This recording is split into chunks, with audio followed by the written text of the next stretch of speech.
السلام علیکم، میں ہوں اقبال سحر اور آپ دیکھ رہے ہیں ریئل نیوز ورلڈ۔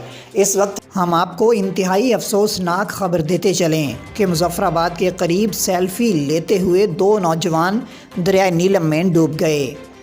میڈیا ذرائع کے مطابق سیلفی لیتے ہوئے 2 نوجوان دریائے نیلم میں ڈوب گئے ہیں۔ آمدہ اطلاعات کے مطابق مظفر آباد کے قریب دریائے نیلم میں سیلفی لیتے ہوئے 2 نوجوانوں کے ڈوبنے کا واقعہ رونما ہوا۔ ریسکیو ٹیمیں موقع پر پہنچ گئیں۔ ڈوبنے والے نوجوانوں کی تلاش کا کام جاری ہے۔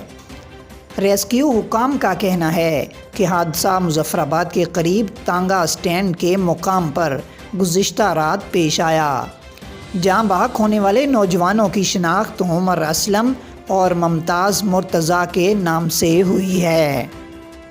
ریسکیو حکام کے مطابق ایک دوست سیلفی لیتے ہوئے پیر پھسلنے سے دریائے نیلم میں جا گرا۔ دوسرے دوست نے اسے بچانے کے لیے دریا میں خود چھلانگ لگا دی اور دونوں تیز موجوں کی نظر ہو گئے۔ ریسکیو اہلکاروں کا کہنا ہے کہ دونوں نوجوانوں کی تلاش کا کام جاری ہے۔ واضح رہے کہ یہ واقعہ گزشتہ روز پیش آیا تھا۔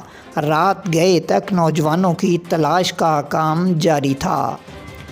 مقامی ذرائع کے مطابق عمر اسلم اور ممتاز مرتضیٰ دونوں نوجوان آزاد کشمیر کے علاقے موڑا صادق کے رہائشی تھے۔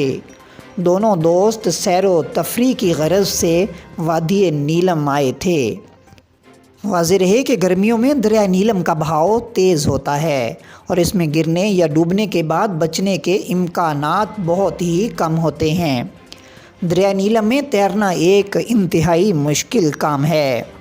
اس سے پہلے بھی آزاد کشمیر میں سیر و تفریح کے لیے کراچی سے آنے والی ایک فیملی حادثے کا شکار ہو گئی تھی۔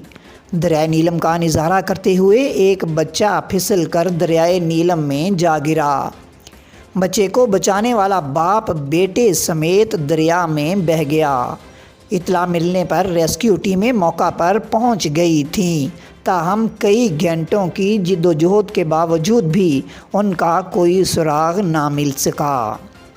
اسی طرح کا ایک اور واقعہ بھی چند روز پہلے آزاد کشمیر میں پیش آیا تھا، جب 5ویں جماعت کی طالبہ افسانہ بنت اشتیاق بٹ گھر سے اسکول جاتے ہوئے پل سے پھسل کر دریائے نیلم کی بے رحم لہروں کی نظر ہو گئی۔